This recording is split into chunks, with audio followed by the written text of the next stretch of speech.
Nah, kali ini kita pengen membahas suatu isu nih, isu antara mahasiswa kupu-kupu versus mahasiswa kura-kura.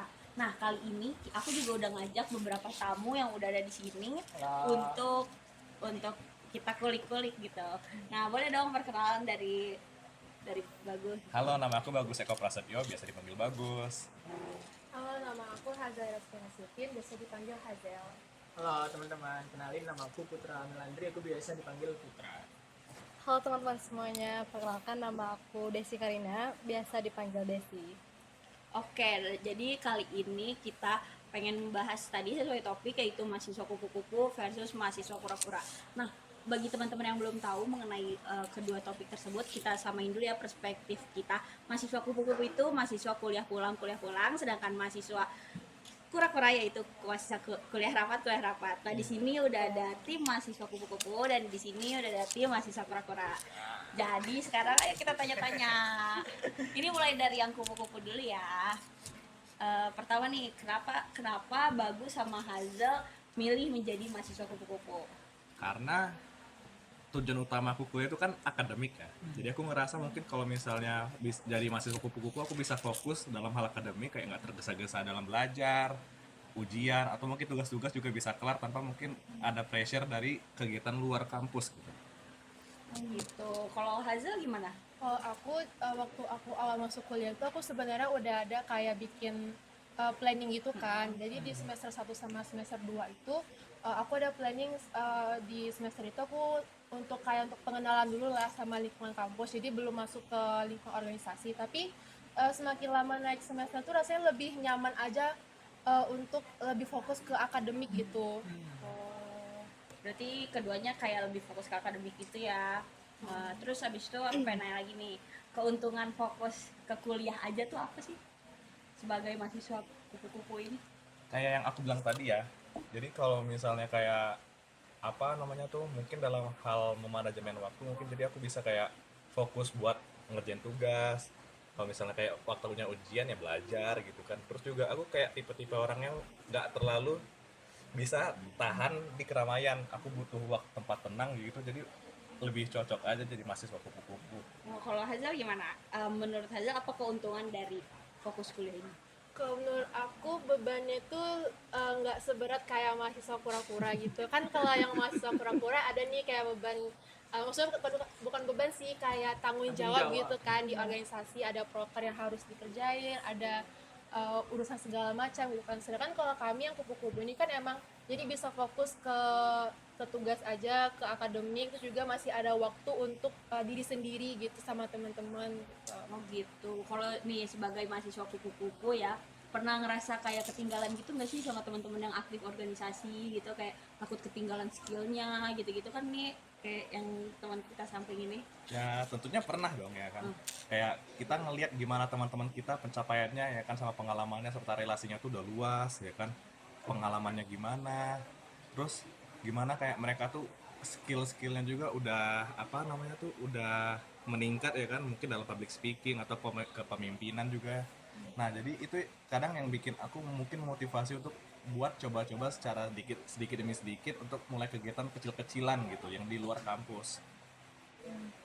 Kalau aku sama kayak Bagus, aku pernah ngerasain kayak merasa Ketinggal gitu kan. Oh. Karena kan aku beberapa teman aku ada juga yang anak organisasi. Jadi kerasa gitulah perbedaannya. Kayak mereka jadi kalau mereka itu lebih banyak pengalamannya, terus skill mereka tuh jadi lebih terasah mungkin misalnya kayak dari hal public speaking sama kayak manajemen waktu mereka gitu kan. Tapi untuk sampai sekarang ini, untuk saat ini aku nggak terlalu merasa apa ya, nggak terlalu merasa nggak percaya diri banget, karena menurut aku tiap orang tuh kayak punya tujuan masing-masing, kayak punya pace-nya masing-masing gitu. Oh gitu. Nah, tadi kan udah dari ada statement dari mahasiswa kupu-kupu nih ya. Sekarang kita lanjut ke mahasiswa kura-kura. Nah, di sini ada Desi dan Putra. Nah, yang pertama nih, kenapa sih milih ikut organisasi? Kalau dari aku ya, dulu aku tuh sebelum terjun ke organisasi lebih ke ingin menambah pengalaman aja sih. Tapi dibalik itu awal aku ikut organisasi itu sebenarnya aku tuh gabut gitu. Aku tuh orangnya Gabut suka ya. gabut, iya suka gabut. Kayak apalagi setelah pulang kuliah kan waktu pulang tuh banyak banget kan. Jadi aku tuh suka gabut. Nah, jadi aku coba-coba awalnya daftar organisasi. Nah, pas setelah aku gabung organisasi, dan di situ baru kerasa kayak oh organisasi itu seru gitu. Apalagi iklim organisasinya itu kayak mendukung kita gitu, teman-temannya gitu kan. Jadi kayak oh, nyaman ikut organisasi gitu. Kalau Putra gimana nih?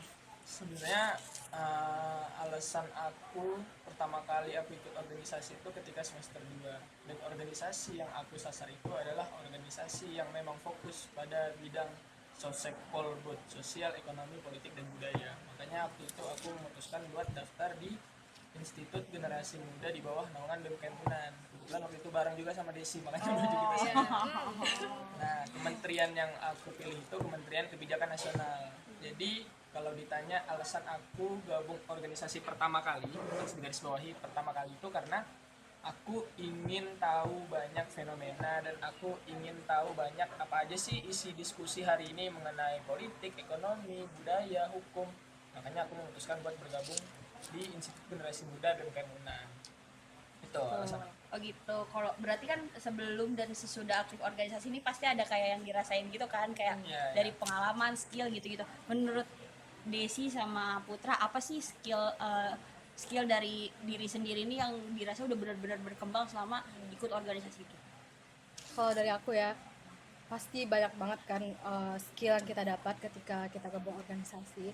Cuman skill yang paling utama itu pasti dari segi komunikasi kan, dari segi public speaking.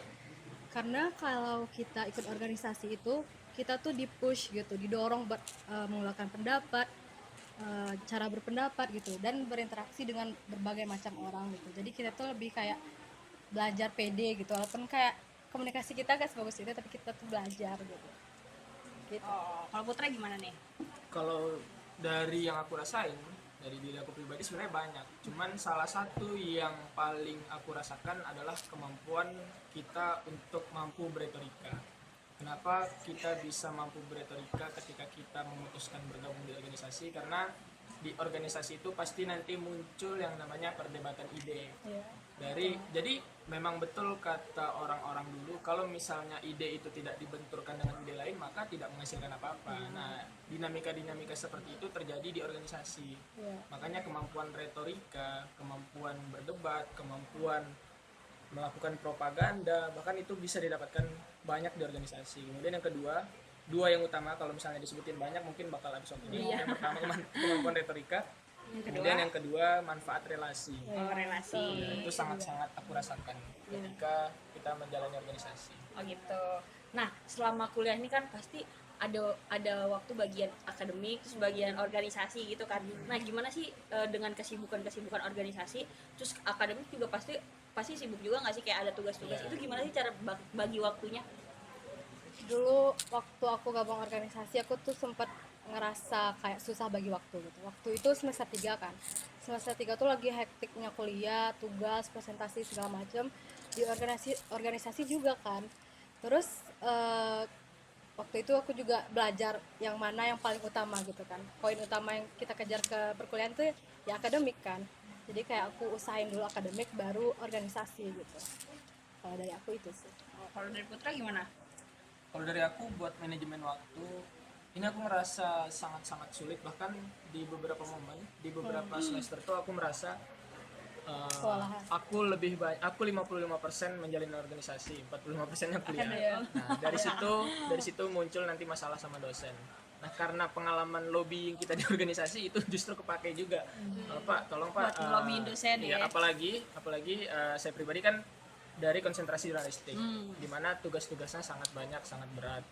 Itu jadi pastikan kalau memang kita tergabung di lebih dari 2 atau 3 organisasi, pastikan tidak ada waktu untuk kita sendiri nge-scroll TikTok nggak jelas, atau waktu nongkrong itu pastikan tidak ada. Karena kalau itu ada, ya, kuliahnya keganggu. Kalau misalnya kegiatannya cuma difokuskan di 2 aja, tidak ada nongkrong, tidak ada main, cuma difokuskan akademik dan organisasi aja, insya Allah masih aman. Itu sih. Tapi sekarang udah bisa kan ya terus? Sekarang udah bisa. Oke, nah ini pertanyaan buat semuanya nih ya. selama kuliah semester 6 ini kan udah semester 6 kan.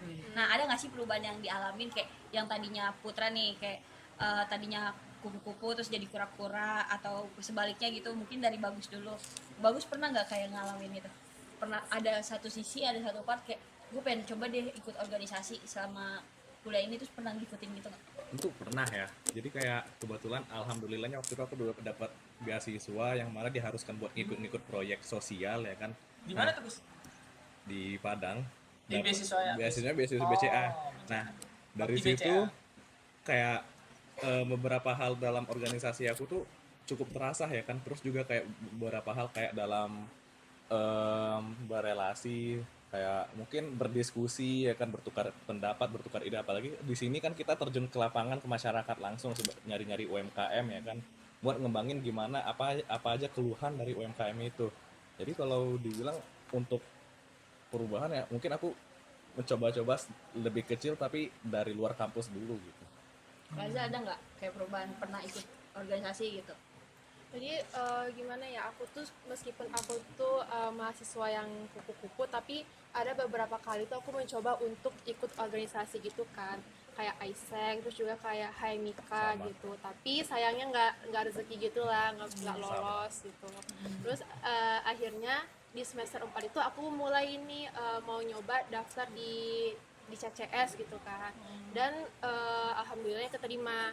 Dan yang aku rasain itu selama di CCS ya, rasanya itu jadi lebih banyak punya teman baru. Terus juga kan kita masing-masing orang tuh ada prokernya gitu kan, kayak jadi PIC. Dan yang aku rasain itu apa ya, skill aku di dalam problem solving tuh kayak mulai terasa gitu, ada peningkatan gitu. Dan juga selain ikut di CCS itu, aku juga sempat nyoba untuk ikut kayak volunteer gitu. Aku ingat banget dulu waktu semester 2 kalau nggak salah, itu pertama kalinya aku ikut volunteer di PR-nya 21 gitu. Mereka kayak bikin event K-pop gitu lah.